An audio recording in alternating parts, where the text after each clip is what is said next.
Hello everyone, कैसे हो? शायद आप अच्छे होंगे।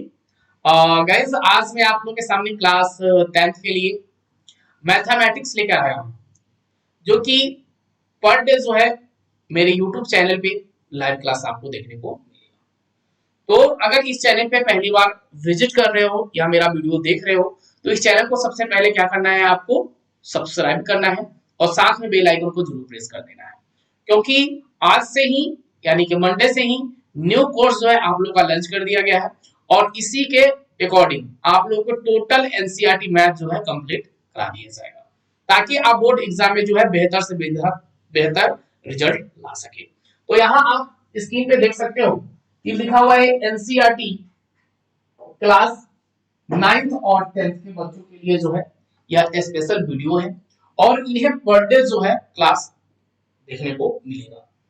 अब टोटल सिलेबस मैथमेटिक्स जानना हमारे लिए जरूरी है। और क्यों जरूरी है? क्योंकि बिना सिलेबस के हम अच्छे ढंग से तैयारी नहीं कर पाएंगे। हमें यह पता भी नहीं होगा कि कौन से लेसन में कितने नंबर का जो है प्रश्न बोर्ड एग्जाम में पूछता है। तो चलते हैं हम बिना देरी के वीडियो को जो है स्टार्ट करते हैं। और आप यहाँ देख सकते हो, यहाँ आप देख सकते हो कि NCERT for class 10 math Hindi और इंग्लिश मीडियम दोनों के लिए जो है बेस्ट है। हिंदी और इंग्लिश मीडियम के दोनों बच्चों के लिए जो है बेस्ट है। अब आपके क्लास 10th और 9th में कितने चैप्टर हैं? तो मैं आप लोगों को बता देना चाहता हूँ कि क्लास 9th में 15 लेसन है और क्लास 10th में जो है 15 लेसन है। और 15 लेसन में से कौन कौन से चैप्टर जो है आपके लिए इंपॉर्टेंट है, ये चीज जो है हम आज बताने वाले हैं। और कितने नंबर के जो है बोर्ड एग्जाम में जो है क्वेश्चन आपसे पूछा करता है। तो सबसे पहला मेरा चैप्टर है, पहला दिख रहा है आप लोगों के सामने कि रियल नंबर यानी इसे हम हिंदी में बोलते हैं वास्तविक संख्या। इंग्लिश मीडियम वाले बच्चों के लिए पढ़ना है रियल नंबर और हिंदी मीडियम वाले बच्चों को पढ़ना है क्या? वास्तविक संख्या। और इसी के अकॉर्डिंग क्लास 9th में यही चैप्टर जो है उन्हें पढ़ना है। बस बेस थोड़ा सा अलग हो चुका है। इस चैप्टर का रियल नंबर में वहां पे आप लोगों को दिखा गया है संख्या पद्धति, यानी क्लास 9th के लिए हो जाएगा नंबर। बस यही चीज दिखाया गया है क्लास 9th के लिए कि क्लास 9th में जो है नंबर सिस्टम पढ़ना है आपको और क्लास 10th में जो है रियल नंबर यानी वास्तविक संख्या जो है पढ़ना है। अब एग्जाम में जो है कितने मार्क्स के क्वेश्चन आएंगे, तो मन में आपका डाउट होगा कि सर आपने तो बताया कि रियल नंबर है, पहला लेसन है, कितने नंबर के जो है बोर्ड एग्जाम में इससे प्रश्न पूछे जाते हैं? तो बिल्कुल घबराने की जरूरत नहीं है भाई। टोटल नंबर 3 मार्क्स या 5 मार्क्स से जो है क्वेश्चन आते हैं। अब इसमें जो है आप लोगों को थोड़ा सा जानना जरूरी है कि रियल नंबर में जो है आपको क्या जानना जरूरी है कि कौन कौन से इसके पार्ट्स हैं। तो देखिए, रियल नंबर में सबसे पहले आप लोगों को जानना क्या होगा, यूक्लिड विभाजन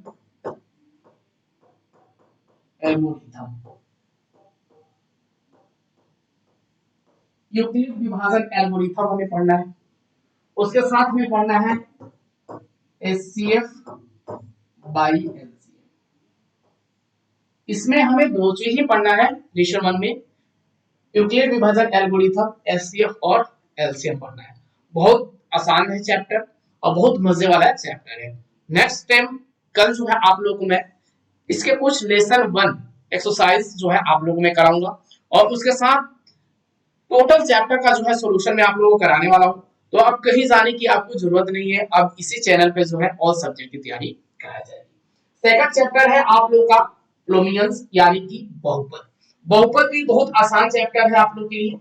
इसमें से बोर्ड एग्जाम में जो है 5 मार्क्स से जो है क्वेश्चन इससे प्रत्येक साल पूछा करता है। और इसमें आपको पढ़ना क्या है, तो मैं बता दूं कि इसमें आप लोगों को पढ़ना है गुणनखंड। इसमें गुणनखंड पढ़ना है आपको और उसके साथ जो है ना अलजेब्रा का भाग पढ़ना है, यानी बीजगणितीय जो है भाग आपको इसमें पढ़ना है। तो यह 3 मार्क्स का क्वेश्चन जो आएगा बोर्ड एग्जाम में गुणनखंड निकालने के लिए, और 2 मार्क्स का जो है आपको भाग निकालना पड़ेगा, तो बहुत ज्यादा आसान हो जाएगा। उसके बाद तीसरा चैप्टर है क्या, pair of liner equation of variable, यानी कि दो चर वाले रैखिक समीकरण। ये भी बहुत आसान चैप्टर है। इसमें जो ये चैप्टर है इसमें हमें 3-4 चीजों को विशेष ध्यान देना होता है। और कौन कौन से, जो देखिए इसके महत्वपूर्ण चैप्टर में जो पार्ट है, प्रतिस्थापन विधि, ठीक है, और कौन सी विधि है, प्रतिस्थापन विधि, विलोपन विधि, रसगुणन विधि,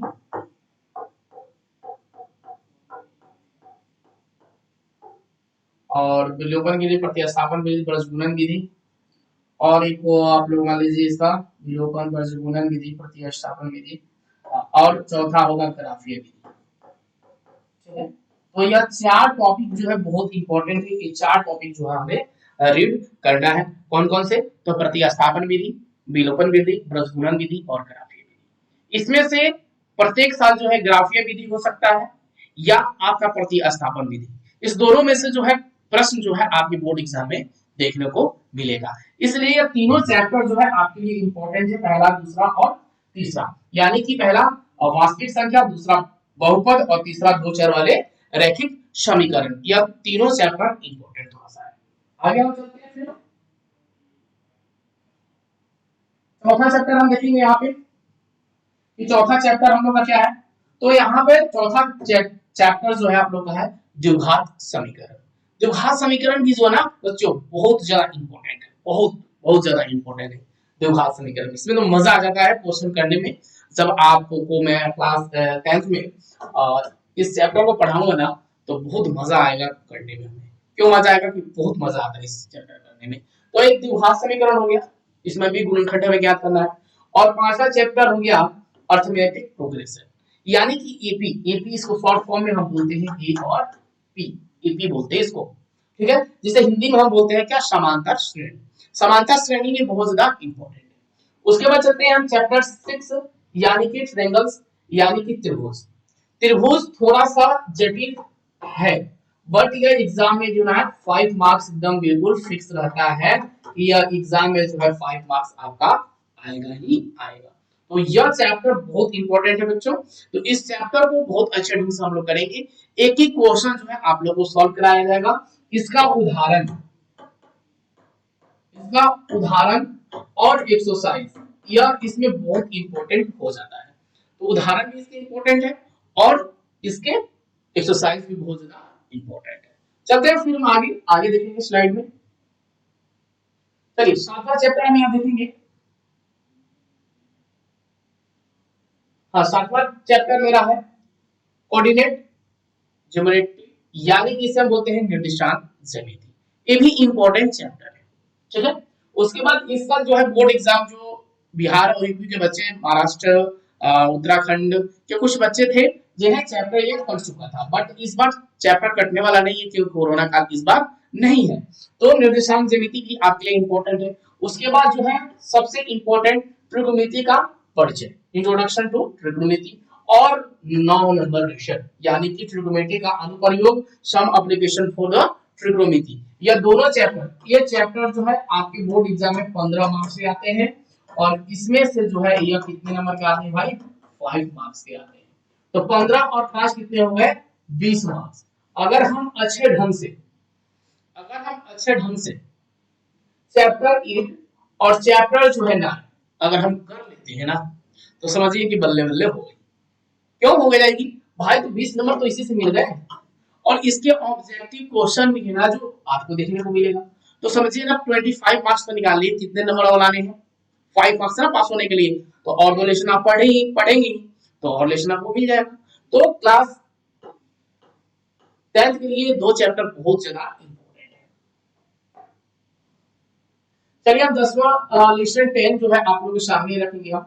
ये लेसन 10 में क्या है, लेसन 10 यानी कि सर्कल, यानी कि ब्रेक, और लेसन 11 रचना, और 11 टू लेसन 12 जो है विद्युतों से संबंधित क्षेत्रफल। अब देखिए कि सर्कल से कितने क्वेश्चन आते हैं ब्रिज से।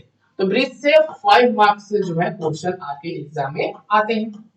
उसके बाद कंस्ट्रक्शन यानी कि 5 नंबर का जो है इसमें से भी आएगा एक रचना करने के लिए। तो रचना तो बहुत आसान होता है, ठीक है। तो रचना 5 नंबर का और ब्रिज जो है 5 नंबर का। और वृत्तों से संबंधित क्षेत्रफल कितने मार्क्स से क्वेश्चन आएंगे, तो यह जो है 10 मार्क्स से जो है क्वेश्चन आने वाला है, ठीक है। तो यह 3 चैप्टर जो है आपके हो गए। तो अगर आपने नोटबुक में नोट नहीं किया है कि लेसन 1 लेसन 2 लेसन 3 कौन कौन से चैप्टर है, इसको नोट कर लीजिएगा। बट अभी आगे हम चलते हैं थोड़ा सा। अब देखेंगे यहाँ 13 लेसन कि 13 लेसन में क्या है, सरफेस एरिया एंड वॉल्यूम्स यानी पृष्ठीय क्षेत्रफल और आयतन। ये भी जो है आपके एग्जाम में 5 मार्क्स के। और स्टैटिस्टिक्स जो है यानी कि सांख्यिकी, सांख्यिकी आपके एग्जाम में जो आएंगे ना 10 नंबर आएंगे या 5 नंबर आएंगे। अब इसमें जो है आपको क्या क्या पढ़ना है मैं इसके बारे में बताऊंगा थोड़ी देर बाद। अभी मैं आप लोगों को परिचय से लिख दे रहा हूँ, ठीक है। उसके प्रायिकता या प्रोबेबिलिटी जो है कितने मार्क्स के आते हैं, तो 5 मार्क्स के आते हैं, ठीक है। अब यहाँ पे आपने सब कुछ समझ लिया, ठीक है। अब हम चलते हैं लेशन बाय लेशन, लेशन से चलेंगे हम आगे और लेशन से देखेंगे कि इसमें कौन कौन से चैप्टर जो है हमें पढ़ना है और कौन कौन से नहीं पढ़ना है। चलिए यहाँ देखते हैं हम सबसे पहले। फर्स्ट ऑफ ऑल यहाँ देखेंगे ध्यान से,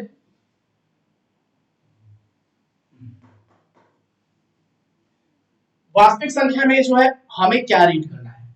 तो देखिए यहाँ पे हमें पढ़ना है